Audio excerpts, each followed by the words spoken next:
চিকিৎসার জন্য লন্ডনের পথে খালেদা জিয়া, দেশবাসীর দোয়া কামনা। জুলাই গণহত্যায় জড়িত থাকার অভিযোগ, হাসিনা সহ ৭৫ জনের পাসপোর্ট বাতিল। -2 নিয়ে ভাবছে না সরকার, রাজনৈতিক দলগুলো পূর্ণ সংস্কার না চাইলে ডিসেম্বরে নির্বাচন।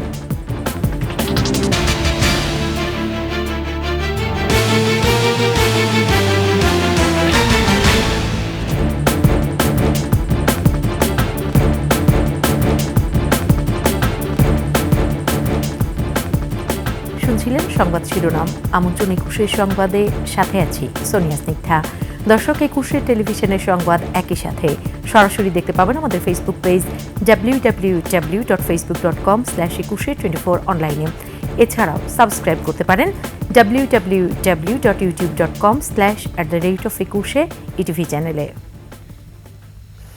উন্নত চিকিৎসার জন্য লন্ডনের উদ্দেশ্যে ঢাকা ত্যাগ করলেন বিএনপি চেয়ারপারসন বেগম খালেদা জিয়া। মঙ্গলবার রাত 11:15টার দিকে তাকে বহনকারী কাতারের আমিরের পাঠানো বিশেষ এয়ার অ্যাম্বুলেন্সটি শাহজালাল আন্তর্জাতিক বিমানবন্দর ছেড়ে যায়।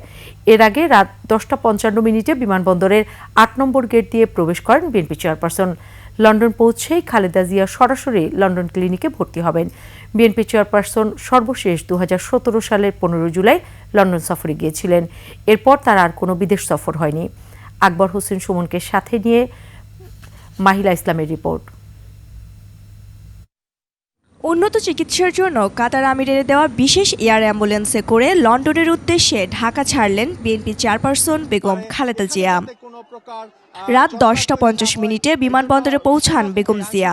এরপর 11:46 এয়ার অ্যাম্বুলেন্সে ঢাকা ত্যাগ করেন। রাত 10টায় তার ঢাকা ছাড়ার কথা থাকলেও সড়কের দুই পাশে হাজারো নেতাকর্মীর উপস্থিতির জন্য কিছুটা বিলম্বিত ফ্লাইটটি।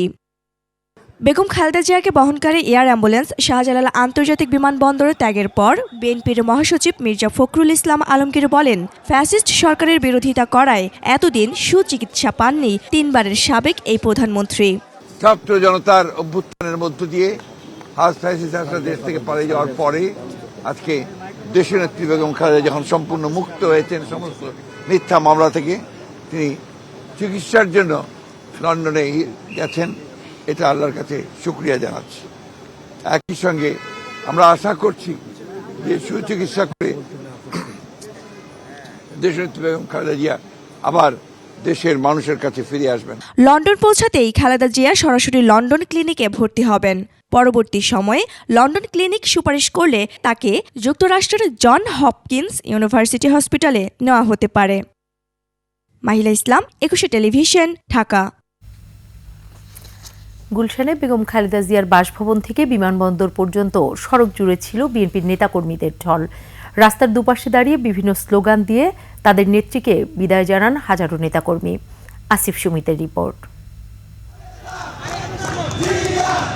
সাবেক প্রধানমন্ত্রী খালেদা জিয়া শাহজালাল আন্তর্জাতিক বিমানবন্দরের উদ্দেশ্যে গুলশানের ফিরোজা থেকে বের হন রাত 8:15টার দিকে। রাত 11:15টার দিকে বিমানবন্দরে পৌঁছান তিনি। বিএনপির জ্যেষ্ঠ নেতারা খালেদা জিয়াকে বিদায় জানান। দলের চেয়ারপারসনকে বিদায় জানাতে বিকেল থেকেই বিমানবন্দর সড়কের দুপাশে অবস্থান নেন বিএনপির হাজার হাজার নেতাকর্মী। এর আগে খালেদা জিয়ার বিদেশ সফরকে কেন্দ্র করে দুপুর থেকেই তার গুলশানের বাসভবনের সামনে বিএনপির এবং অঙ্গ সহযোগী সংগঠন সহ সমমনা রাজনৈতিক দলগুলোর নেতাকর্মীরা ভিড় করেন।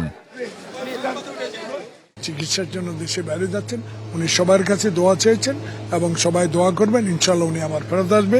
বাংলাদেশে যে গণতান্ত্রিক আন্দোলন বিএনপি শুরু করেছে সেটা এই সরকার ফুলফিল করবে। ম্যাডাম চিকিৎসা শেষে দেশে ফিরবেন এবং আমাদের প্রিয় নেতা বিএনপির ভারপ্রাপ্ত চেয়ারম্যান দেশনায়ক তারেক রহমান দেশে ফিরবেন। এখন একত্র না আগে পরে এ বিষয়টি আমার জানা নেই, সেই ধরনের পরিকল্পনা আছে কিনা। লন্ডন পৌঁছেই খালেদা জিয়া সরাসরি লন্ডন ক্লিনিকে ভর্তি হবেন। পরবর্তীতে লন্ডন ক্লিনিক সুপারিশ করলে তাকে যুক্তরাষ্ট্রের জন হপকিন্স ইউনিভার্সিটি হসপিটালে নেওয়া হতে পারে। আসিফ সুমিত, ২১ টেলিভিশন, ঢাকা। জুলাই গণহত্যার সঙ্গে জড়িত থাকার অভিযোগে সাবেক প্রধানমন্ত্রী শেখ হাসিনা সহ ৭৫ জনের পাসপোর্ট বাতিল করা হয়েছে। এছাড়া গুমের সঙ্গে জড়িত থাকার অভিযোগে আরও ২২ জনের পাসপোর্ট বাতিল করা হয়েছে। ফরেন সার্ভিস একাডেমিতে সংবাদ সম্মেলনে প্রধান উপদেষ্টার deputy press secretary Azad Majumdar বলেন, ভারত সরকার এ বিষয়ে জানে এবং সেজন্য ট্রাভেল ডকুমেন্ট ইস্যু করা হয়েছে। পাসপোর্ট অধিদপ্তর থেকে ৭৫ জনের পাসপোর্ট বাতিলের কথা জানানো হয়েছে। তিনি বলেন, আইনগতভাবে একাধিক পাসপোর্ট থাকার বিধান নেই। পাসপোর্ট বাতিল হলে কূটনৈতিক পাসপোর্টই বাতিল হয়েছে।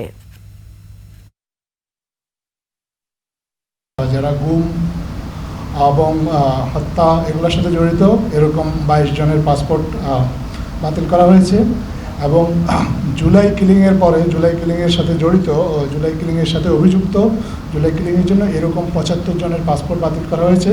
এর মধ্যে আমাদের সাবেক প্রধানমন্ত্রী শেখ হাসিনাও রয়েছেন। যুক্তরাজ্যের সিটি মিনিস্টার টিউলিপ সিদ্দিক নিজের বিষয়ে মিনিস্টেরিয়াল স্ট্যান্ডার্ড ওয়াচডগে তদন্তের আহ্বান জানিয়েছেন। ক্ষমতাচ্যুত প্রধানমন্ত্রী শেখ হাসিনার সংশ্লিষ্টদের দেয়া ফ্ল্যাটে বসবাস করছেন এমন অভিযোগ ওঠার পর এ আহ্বান জানিয়েছেন তিনি। দ্য গার্ডিয়ানের খবরে বলা হয়েছে, যুক্তরাজ্যের প্রধানমন্ত্রীর মিনিস্টেরিয়াল স্ট্যান্ডার্ডের ইন্ডিপেন্ডেন্ট অ্যাডভাইজার লাউরি ম্যাগনাসের কাছে লেখা এক চিঠিতে টিউলিপ মন্ত্রিত্বের কোনো বিধি লঙ্ঘন করেছেন কিনা সে বিষয়ে তদন্ত করার আহ্বান জানিয়েছেন। টিউলিপ লিখেছেন, গত কয়েক সপ্তাহে তিনি গণমাধ্যমের বিষয়বস্তু হয়েছেন, যার অনেক কিছুই সঠিক নয়। চিঠিতে তিনি স্পষ্ট কোনো ভুল করেননি মন্তব্য করে স্বাধীনভাবে এসব অভিযোগ তদন্তের মাধ্যমে সত্য প্রতিষ্ঠার দাবি জানিয়েছেন।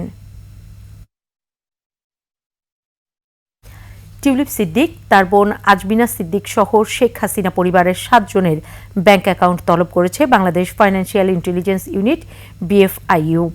টিউলিপের বিরুদ্ধে যুক্তরাজ্যের বিভিন্ন ব্যক্তির দেয়া একাধিক ফ্ল্যাটে বসবাসের খবর প্রকাশের পর এমন উদ্যোগ নিল সংস্থাটি। এর আগে গত ৮ ডিসেম্বর শেখ হাসিনা ও শেখ রেহানার ব্যাংক হিসাবের তথ্য চাওয়া হয়। নতুন করে আবারও তাদের তথ্য দিতে বলা হয়েছে। BFIU এর চিঠিতে বলা হয়েছে, শেখ হাসিনা, শেখ রেহানা, শেখ হাসিনার ছেলে সজীব ওয়াজেদ জয়, মেয়ে সাইমা ওয়াজেদ হোসেন পুতুল, শেখ রেহানার ছেলে রাদওয়ান মুজিব সিদ্দিক, মেয়ে টিউলিপ রিজওয়ানা সিদ্দিক ও আজমিনা সিদ্দিকের তথ্য চাওয়া হয়েছে। এর আগে বিভিন্ন সময় টিউলিপ ও আজমিনা ছাড়াও অন্যদের অ্যাকাউন্টের তথ্য চাওয়া হয়।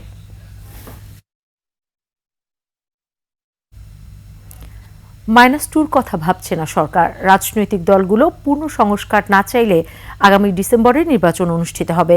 মঙ্গলবার রাজধানীর কৃষিবিদ ইনস্টিটিউটে এক আলোচনায় জানিয়েছেন প্রধান উপদেষ্টার প্রেস সচিব শফিকুল আলম। ছাত্র জনতার আন্দোলনে নির্বিচারে গুলি চালিয়ে খুনের সাথে যারা জড়িত তাদের রাজনীতি করার অধিকার নেই বলেও সাফ জানিয়ে দেন শফিকুল আলম। বিস্তারিত সুমাইয়া খানের রিপোর্টে। কৃষিবিদ ইনস্টিটিউটে রাজনীতি অভিমুখ সংস্কার ও নির্বাচন শীর্ষক আলোচনা। এতে উঠে আসে ২৪-এর গণ অভ্যুত্থান সহ সমকালীন প্রসঙ্গ। এতে বক্তারা বাজার নিয়ন্ত্রণে সরকারকে আরও কঠোর হওয়ার তাগিদ দেন। সবার ভিতরে ক্ষোভ ছিল, যন্ত্রণা ছিল। সেই ক্ষোভ হচ্ছে দ্রব্যমূল্য বৃদ্ধি, সাধারণভাবে তারা জীবনযাপন করতে পারছিল না। পাশাপাশি দেখছিল যে একদল লোক ক্রমেই তাদের আঙ্গুল ফুলে যাচ্ছে, তারা টাকা কামাই করছে, কিন্তু সাধারণ মানুষের অবস্থা দিন দিন খারাপ হয়ে যাচ্ছে। বিএনপির ভারপ্রাপ্ত চেয়ারম্যানের উপদেষ্টা বলেন, বিএনপি বাংলাদেশে প্রথম সংস্কারের কথা বলেছে। ফ্যাসিবাদী শক্তি, আরেকদিকে গণতন্ত্রের পক্ষের যে শক্তি, তার সবগুলোর কিন্তু অগ্রপথে ছিল বিএনপি। বাংলাদেশের বৃহত্তম এবং জনপ্রিয়তম রাজনৈতিক দল হিসেবে গত 16 বছর ধরে এই গণতন্ত্রের পক্ষের সব শক্তিগুলোকে ধারণ করে এক ছাতা নিয়ে এসে কিন্তু বিএনপি আন্দোলনের নেতৃত্ব দিয়েছে। এ সময় প্রধান উপদেষ্টার প্রেস সচিব বলেন, -2 ফর্মুলার কথা ভাবছে না সরকার। ডিসেম্বরে নির্বাচনের ইঙ্গিত দেন তিনি। পলিটিক্যাল পার্টিরা যদি চান যে না আমরা খুব বেশি রিফর্ম চাচ্ছি না, এমন কিছু রিফর্ম যেটা দিয়ে আমি ইলেকশনটা করে ফেলবো, তাহলে আমরা বলছি যে ডিসেম্বরের মধ্যে ইলেকশন হবে। তারা যদি মনে করে যে না এই ইন্টারিম গভর্নমেন্ট এটা আমাদেরকে একটা অপরচুনিটি দিয়েছে, আমরা আরও বেশি কিছু রিফর্ম করব তাদেরকে দিয়ে, তাহলে সেটা আমরা আরও একটা ইন্টারিম গভর্নমেন্ট বলেছে কি যে আরও 6 মাস সেক্ষেত্রে আমরা এখানে থাকতে পারবো। জুলাই আগস্টে ছাত্র জনতার আন্দোলনে খুনের সাথে যারা জড়িত তাদের রাজনীতি করার কোনো অধিকার নেই বলেও জানান শফিকুল আলম। বৈষম্য বিরোধী ওরা সামনে ছিল, আপনারা ছিলেন, আমরা তো দেখেছি। আমি সুমাইয়া খান, 21 টেলিভিশন, ঢাকা। নিচ্ছি সংবাদ বিরতি। যখন ফিরছি তখন অন্যান্য সংবাদের সাথে আরও থাকবে। বিপিএল এর টানা দ্বিতীয় জয় বরিশালে, রংপুরের কাছে কোনো সুযোগই পেল না ঢাকা।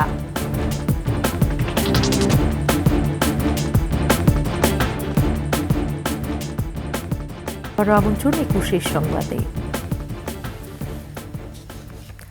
হবিগঞ্জের চুনারুঘাট উপজেলার বাল্লা সীমান্তে বড়কিয়া এলাকায় জহুর আলী নামে এক বাংলাদেশিকে পিটিয়ে হত্যার অভিযোগ উঠেছে। স্থানীয়রা জানিয়েছে, সোমবার রাতে জহুর আলী একজন সঙ্গীকে নিয়ে বাল্লার গুইবিল সীমান্তে যান। এ সময় বিএসএফ ধাওয়া দিলে জহুর আলী তাদের হাতে ধরা পড়েন। তার সঙ্গী পালিয়ে যায়। বিএসএফ জহুর আলীকে নিয়ে যান। মঙ্গলবার সকালে তারা জানতে পারেন তার লাশ ভারতের পুলিশ সীমান্ত থেকে উদ্ধার করেছে। তাদের ধারণা বিএসএফ তাকে পিটিয়ে হত্যার পর লাশ সীমান্তে ফেলে রেখে গেছে। পুলিশ জানিয়েছে, ভারতের অভ্যন্তরে বড়কিয়া সীমান্তে একজন বাংলাদেশি নাগরিকের লাশ ভারতের খোয়াই হাসপাতালে রাখা হয়েছে। তবে কিভাবে ওই বাংলাদেশির মৃত্যু হয়েছে তা নিশ্চিত হওয়া যায়নি। এবার আভিভা ফিন্যান্স লিমিটেড বাণিজ্য সংবাদ।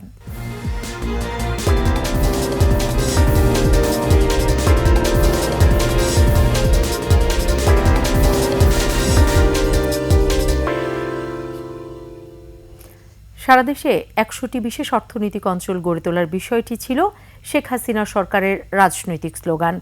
আগামী ২ বছরে ৫ থেকে ১০টি অর্থনৈতিক অঞ্চল পূর্ণাঙ্গরূপে গড়ে তোলাটাই বাস্তবসম্মত হবে বলে জানিয়েছেন বাংলাদেশ অর্থনৈতিক অঞ্চল কর্তৃপক্ষ বেজা। সংবাদ সম্মেলনে বেজার নির্বাহী চেয়ারম্যান জানান, আগামী ২ বছরে ইকোনমিক জোনগুলোর $৫.৫ বিলিয়ন মার্কিন ডলারের দেশি বিদেশি বিনিয়োগ আনার লক্ষ্যমাত্রা রয়েছে। মেহেদী হাসানের রিপোর্ট।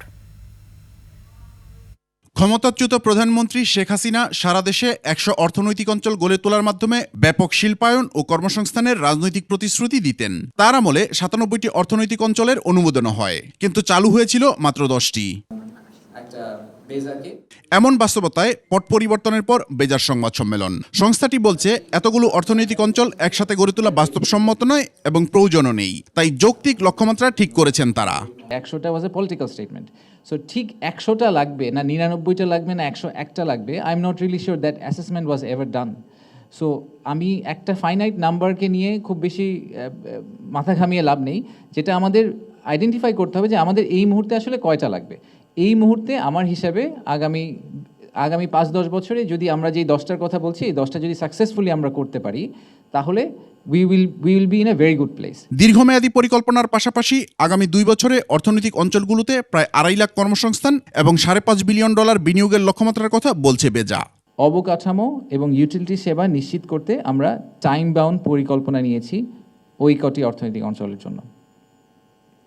এই পরিকল্পনা বাস্তবায়ন হলে আগামী ২ বছরের মধ্যে পর্যায়ক্রমে ১৩৩টি শিল্প নির্মাণের পথ সুযোগ সৃষ্টি হবে, যেখানে $৫.৫ বিলিয়ন বিনিয়োগের মাধ্যমে প্রায় ২.৫ লক্ষ লোকের কর্মসংস্থানের পথ সৃষ্টি হবে বলে আমরা আশা করছি। এখনো পর্যন্ত চালু হওয়া অর্থনৈতিক অঞ্চলগুলোতে শতভাগ গ্যাস, বিদ্যুৎ ও পানির সরবরাহ নিশ্চিত করা সম্ভব হয়নি বলেও স্বীকার করেন বেজার নির্বাহী চেয়ারম্যান। সরকারের যে 5টি ডেভেলপমেন্ট, সেগুলোতে কিন্তু ফুললি গ্যাস, ইউটিলিটি এবং পানি আর রোড ইনফ্রাস্ট্রাকচার করা সম্ভব হয়নি। মেহেদী হাসান, ২১ টেলিভিশন, ঢাকা। শেষ করছি ২১ সংবাদ। যাবার আগে সংবাদ শিরোনামগুলো আরও একবার। চিকিৎসার জন্য লন্ডনের পথে খালেদা জিয়া, দেশবাসীর দোয়া কামনা। জুলাই গণহত্যায় জড়িত থাকার অভিযোগ, হাসিনা সহ ৭৫ জনের পাসপোর্ট বাতিল। -2 নিয়ে ভাবছে না সরকার, রাজনৈতিক দলগুলো পূর্ণ সংস্কার না চাইলে ডিসেম্বরে নির্বাচন।